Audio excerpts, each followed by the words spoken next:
Halo sobat, pintu teater satu telah dibuka. Kali ini Mimin akan ngebahas salah satu film yang berjudul Distant. Bersiaplah untuk menyelami petualangan luar angkasa yang penuh ketegangan. Bayangkan Anda terdampar di planet asing setelah pesawat Anda dihantam asteroid. Hanya dengan sedikit oksigen yang tersisa dan diburu oleh makhluk asing yang siap mengintai setiap langkah. Lantas, bagaimana keseruan film ini? Oke, tanpa menunggu banyak lama, mari kita mulai intronya.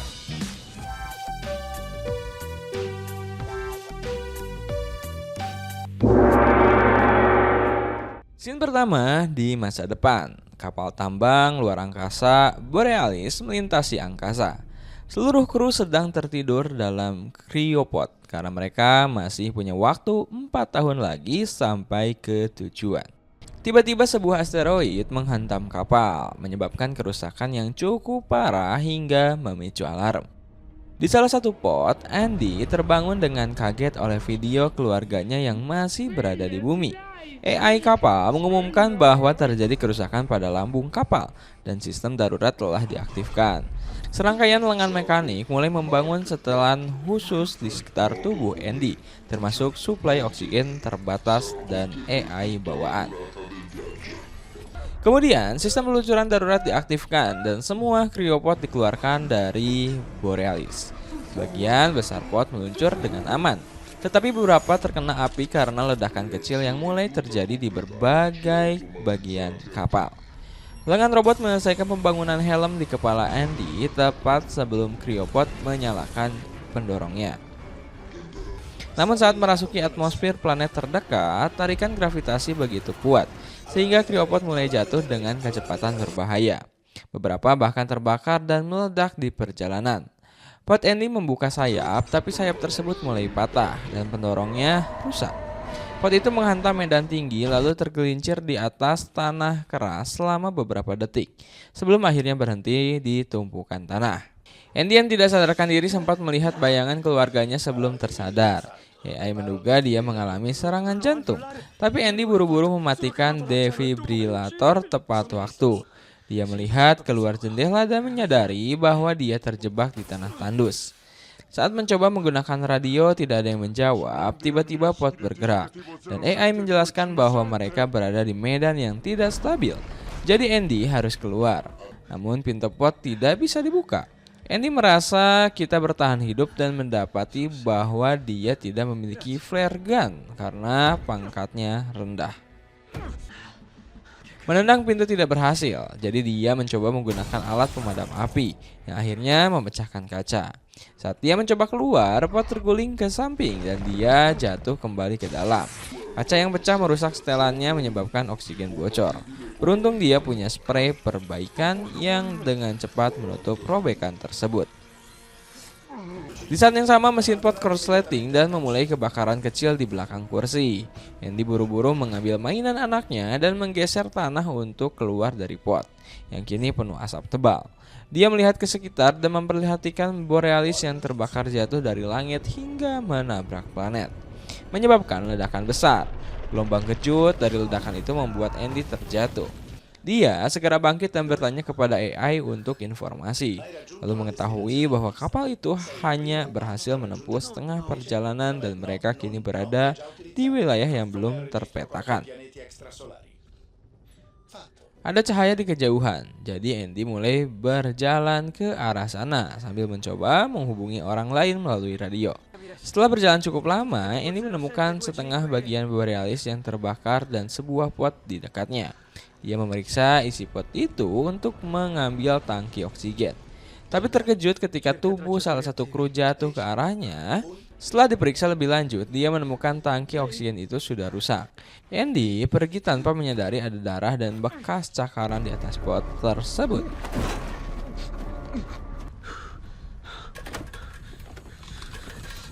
Beberapa menit kemudian, Andy menemukan beberapa lampu SOS yang dikelilingi angin kencang. Lampu itu dipasang oleh Dwayne yang telah mengambil beberapa peralatan dan bahkan mempertimbangkan menggunakan daging tubuh kru untuk bertahan hidup. Sebelum kecelakaan, Dwayne sempat melihat log navigasi dan mengetahui bahwa perusahaan mengambil jalur pintas melalui sabuk asteroid untuk menghemat bahan bakar, yang menjadi alasan mereka kini berada di wilayah yang tidak dikenal. Dwayne sedang mencoba menggunakan peralatan itu untuk mengirim pesan SOS ke bumi yang membutuhkan 8 bulan untuk sampai. Jika penyelamat menggunakan kapal cepat, mereka akan tiba dalam 2 tahun. Andy mulai kehilangan harapan, tetapi Dwayne menyebutkan mereka mungkin bisa menemukan cara bertahan hidup di bagian lain Borealis. Saat Andy mundur, dia tanpa sengaja mencabut kabel dari mesin dan berbalik untuk memperbaikinya. Pada saat itu makhluk misterius tiba-tiba muncul, menangkap Dwayne lalu menghilang tanpa jejak. Saat Andy kembali melihat, dia sendirian. Setelah mengirim pesan SOS ke bumi, Andy mengambil senjata milik Dwayne dan AI mengingatkan bahwa level oksigennya rendah. Andy meminta AI menetapkan rute ke bagian terbesar Borealis dan mulai berjalan sambil terus memeriksa radio untuk menemukan penyintas lain. Akhirnya dia mencapai tepi tebing dan AI mengakui bahwa sistemnya tidak berfungsi dengan baik. Dia memikirkan keluarganya sambil berteriak frustasi sampai akhirnya dia mendengar suara di radio. Itu suara penyintas lain bernama Naomi. Sinyalnya tidak bagus. Jadi Andy berlari-lari mencari posisi di mana dia bisa mendengar tanpa gangguan. Naomi terjebak di potnya. Dia sudah mencoba mencari alat pelacak kru, tapi ternyata penyintasnya hanya dia, Andy, dan Dwayne. Naomi mengirimkan lokasi ke Andy, tapi AI memperingatkan bahwa area tersebut tidak stabil dan mungkin oksigen Andy tidak cukup untuk mencapainya. Andy ragu mengambil resiko itu, tetapi Naomi meyakinkannya dengan berkata bahwa dia memiliki cukup oksigen untuk mereka berdua. Selama beberapa jam berikutnya, Andy terus berjalan sambil ngobrol dengan Naomi. Tiba-tiba Andy mendengar suara aneh dan meminta AI untuk memindai area. Tetapi fungsi itu tidak aktif. Naomi setelah mendengar model AI tersebut memastikan bahwa model itu sebenarnya sudah dihentikan produksi. Satu lagi cara perusahaan untuk menghemat biaya tanpa memperdulikan keselamatan kru. Sekarang sudah malam dan Andy harus hati-hati saat berjalan karena lampu di helmnya tidak terlalu terang. Dia berhenti mendadak saat merasa melihat sesuatu, tapi kemudian menyalahkan imajinasinya dan terus berjalan. Beberapa detik kemudian dia melihat batu-batu bergulir di dekat kakinya dan mulai gugup karena ada lebih banyak suara. Tanpa menyadari ada bayangan yang mengawasinya dari atas. Procedere verso la destinazione. A nord-ovest per 2 km. Di saat itu dia menemukan lubang-lubang aneh di tanah dan mengikutinya sampai dia menemukan lubang besar yang ditutupi sarang laba-laba, yang membuatnya sadar bahwa lubang-lubang kecil itu adalah jejak kaki. Andy panik dan berjalan lebih cepat, memperhatikan semakin banyak sarang laba-laba di area tersebut. Tak lama kemudian mulai turun salju dan suara-suara yang dia dengar sekarang lebih mirip geraman. Sesuatu yang besar berlari di dekatnya dan Andy langsung bersembunyi sambil mematikan lampu helmnya. Naomi terkejut karena pemindainya menunjukkan bahwa pelacak kru yang bergerak menuju Andy, tetapi tidak ada satupun yang merespon. Andy meminta AI untuk menghubungkan sinyal ke pelacak itu, dan sinyal-sinyal itu muncul di sekitarnya tepat saat Naomi berkata mereka ada di depannya. Tapi Andy tidak bisa melihat apa-apa. Tiba-tiba ada suara yang ditembakkan ke udara dan cahayanya mengungkapkan laba-laba raksasa di dekatnya. Karena laba-laba itu memakan kru, pelacak mereka ada di dalam perutnya. Karena senjata Dwayne tidak berfungsi, Andy berteriak dan mulai berlari, hanya untuk laba-laba itu mencoba melompat ke arahnya. Dia terjatuh ke celah di tanah dan ketika dia melihat ke atas, makhluk itu mencoba meraih ke dalam celah tersebut. Andy yang ketakutan terus berlari sementara laba-laba itu mengikutinya dari atas dan kadang-kadang menjulurkan kakinya untuk menyerang. Untungnya Andy berhasil menghindari semua serangan, tetapi dia terlalu fokus pada monster itu dan akhirnya terjatuh dari tebing. Dia terguling dengan kecepatan tinggi yang sangat menyakitkan. Tetapi setidaknya salju membuat pendaratannya lebih lembut. Laba-laba itu menggaum padanya dari atas, tapi tidak turun. Andy tetap panik setelah pengalaman tersebut dan Naomi mengingatkan bahwa level oksigennya mulai menipis. Ternyata jatuh tadi menyebabkan robekan lain di pakaiannya. Jadi Andy buru-buru menutupnya dengan semprotan penutup. Dia berhasil menutup robekan itu, tetapi menggunakan semua semprotan yang tersisa. Di saat itu, suara Dwayne muncul di radio meminta bantuan karena dia sedang melawan banyak laba-laba. Naomi berpikir Andy harus membantunya, tapi Andy tidak mau berurusan dengan monster dan memindainya, bahkan tidak bekerja dengan baik. Namun dia berubah pikiran ketika Naomi menunjukkan bahwa Dwayne memiliki oksigen. Saat Andy berlari di antara pot-pot yang hancur, dia melihat suar yang ditembakkan oleh Dwayne dan mengikutinya sampai akhirnya menemukannya. Dwayne hampir memberitahu kelemahan monster itu ketika laba-laba melompat ke arahnya lagi. Jadi Andy harus bersembunyi dan hanya bisa mendengar dari radio saat Dwayne terbunuh. Dia berlari bersembunyi di balik pot lain dengan harapan bisa kabur. Tapi dia malah menemukan monster kedua yang juga sedang memakan tubuh-tubuh kru. Naomi mengaktifkan suara AI dan lampu di salah satu pot, sehingga salah satu laba-laba teralihkan perhatiannya, memungkinkan Andy untuk lari dan bersembunyi di pot lain. Lalu Naomi mencoba mengaktifkan pot lain untuk mengalihkan perhatian monster kedua. Tetapi tanpa sengaja dia malah menyalakan lampu di pot Andy. Andy kaget melihat ada tubuh di situ. Tapi untungnya Naomi berhasil menyalakan semua pot lainnya sehingga kedua laba-laba itu teralihkan. Andy akhirnya bisa lari. Tak lama kemudian monster-monster itu sadar mereka telah ditipu dan mulai mengejarnya lagi, hanya untuk berhenti saat Andy memasuki area yang berkabut. Setelah laba-laba itu pergi, Andy menyuruh Naomi untuk mencari tempat aman juga, tetapi Naomi mengatakan dia tidak bisa merasakan kakinya. Dia mulai mengalami serangan panik, jadi Andy menyanyikan lagu yang dulu sering dia nyanyikan untuk anaknya supaya dia tenang. Setelah itu Andy melanjutkan perjalanan dan melewati sekumpulan kunang-kunang yang menciptakan pemandangan indah dengan cahaya mereka. Salah satu kunang-kunang hinggap di helmnya, lalu tiba-tiba berubah merah dan menyerangnya. Kunang-kunang itu sendiri tidak bisa melukainya, tapi kemudian yang lain ikut berubah merah dan menyerang bersama-sama. Untungnya berlari sebentar saja sudah cukup untuk meninggalkan mereka di belakang. Tetapi suara geraman mengindikasi kalau kunang-kunang itu takut pada sesuatu yang lain.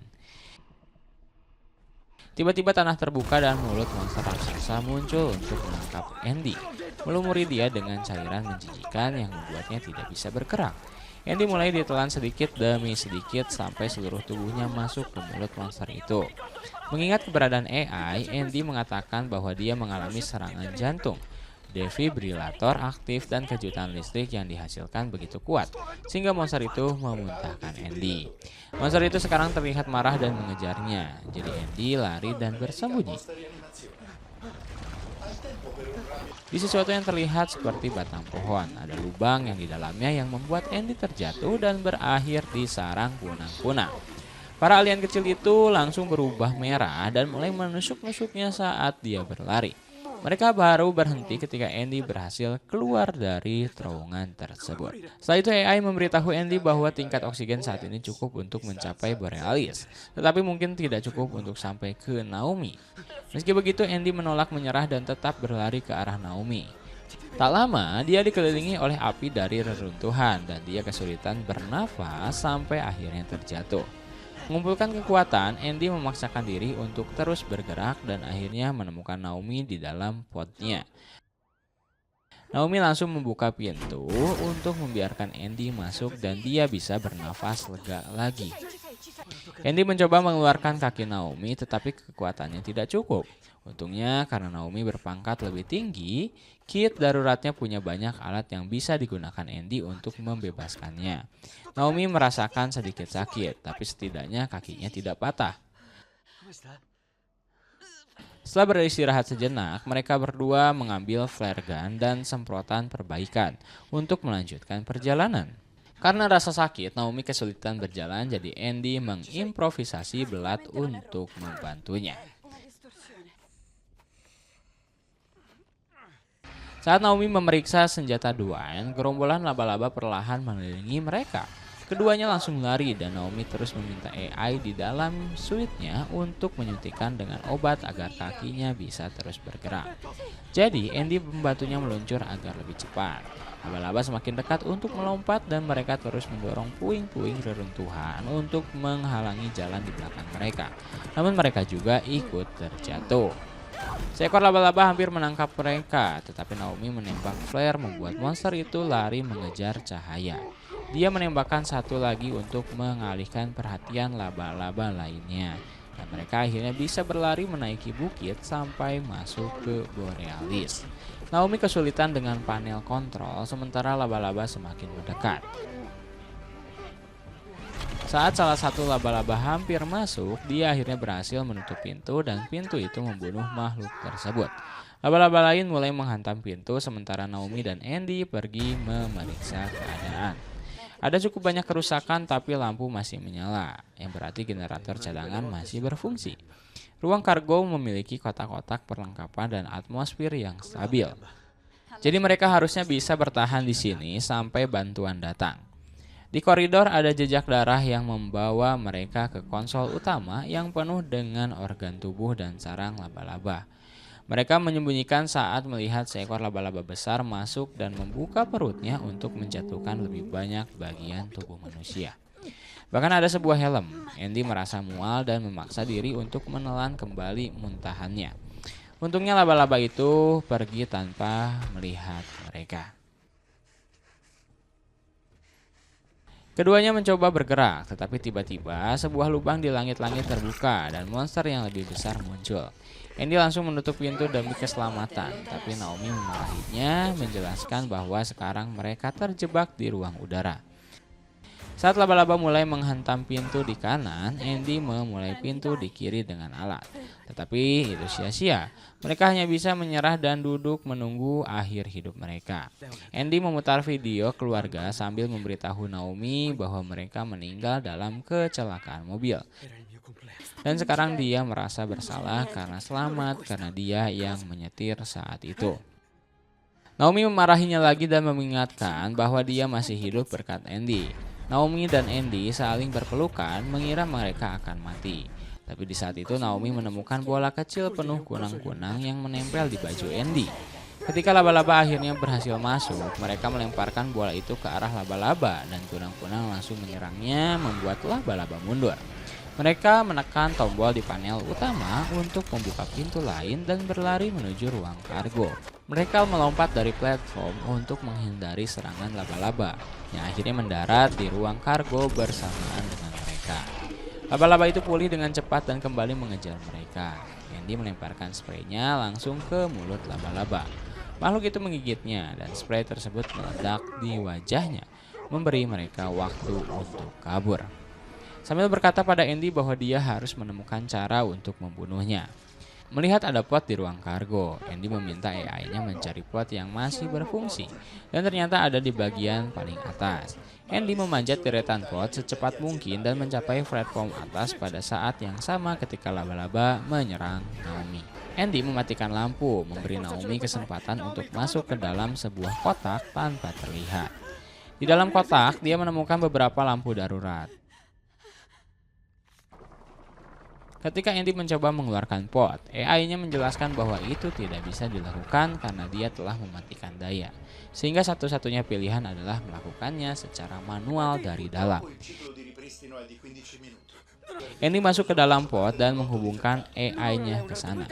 Sementara Naomi keluar dari kotak dengan lampu-lampu yang tergantung di tubuhnya, membuat laba-laba kembali mengejarnya. Sambil melihat mainan anaknya, Andy mengucapkan selamat tinggal pada AI-nya dan menunggu momen yang tepat untuk meluncurkan pot. 10, 9, 3, 2, 1. Sebuah memori tentang kecelakaan mobil melintas di benak Andy sebelum pot itu menghantam laba-laba, akhirnya membunuhnya. Naomi berlari ke tubuh Andy sambil menangis, mengira dia sudah mati. Tapi setelah memohon berkali-kali, Andy bangun dalam keadaan hidup dan sehat. Mereka berdua lalu berjalan ke jendela dan melihat matahari terbit yang indah sambil bergandengan tangan. Se non pensi al fatto che si rischia di morire.